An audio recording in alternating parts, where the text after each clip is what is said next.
Hey everybody, Alex Miller at Capnion here. I wanted to start with a best practice for your individual cybersecurity.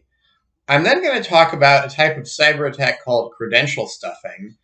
And at the end, I'm going to bring these two threads together in a couple of current events and talk about why this best practice is a best practice. So the best practice is you need a password manager and you need to put two-factor authentication on it. What is a password manager? A password manager is basically a widget in your browser that stores all your passwords in the cloud. Lastpass and 1Password are the two dominant players in this market. They're not very expensive. The point of doing this is that you really don't want to use passwords from one site to another for reasons I'll get into in a minute. You want to have a unique, strong password for every site you interact with. And this tool is going to help you do that versus trying to remember a lot of unique, strong passwords on your own, or you're writing on a piece of paper you're trying to remember.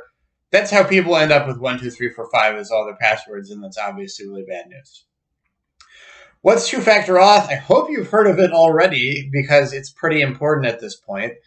Two-factor auth is when you log into your password manager, in addition to a password, it's going to push a notification to your phone to make sure that you are really you. And the idea is that somebody attacking your password manager, which has now become an important gateway to your personal cybersecurity, they might be able to work on your password, but hopefully they don't have your password and your phone. So this is an extra layer of defense.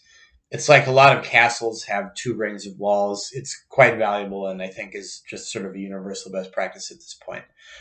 All right, now credential stuffing. How is this related? What is it?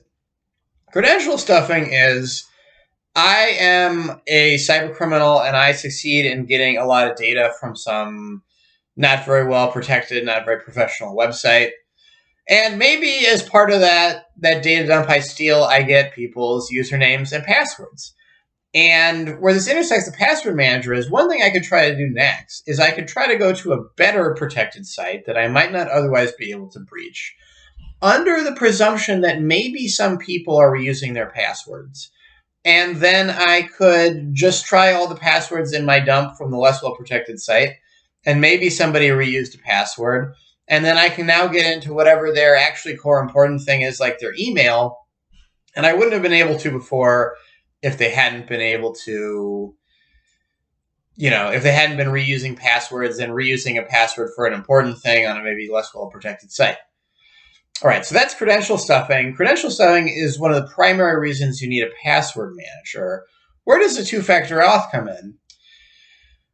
The password manager will help protect you from credential stuffing.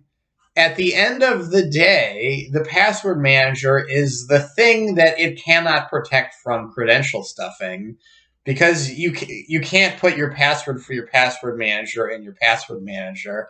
It's kind of a tongue twister because you need to log in to get to your password. So the two-factor auth is especially important for your password manager, not just because it's generally important, but also because you need an extra layer specifically for this credential stuffing attack. All right, so here are some interesting current events about credential stuffing.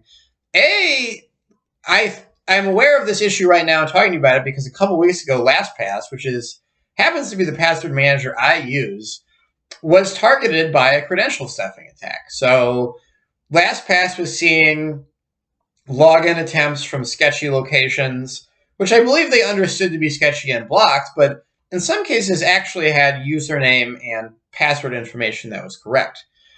In this case, it looks right now like this was not, in fact, any kind of data breach at LastPass, but people were reusing their password manager password at some other website that in turn got breached. If you've never been to this website, Have I Been Pwned? Pwned spelled P-W-N in the gamer way.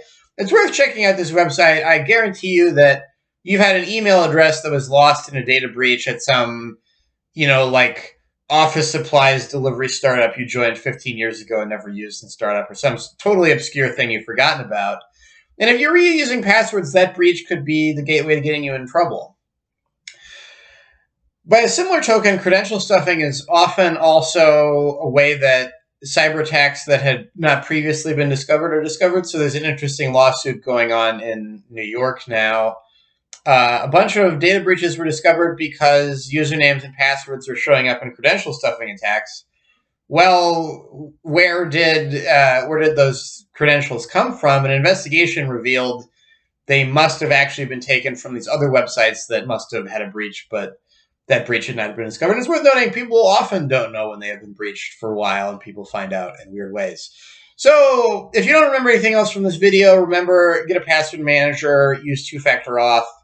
It's really not an option in my judgment at this point. Just do it right now. And yeah, after that, relax and enjoy your day a little bit more.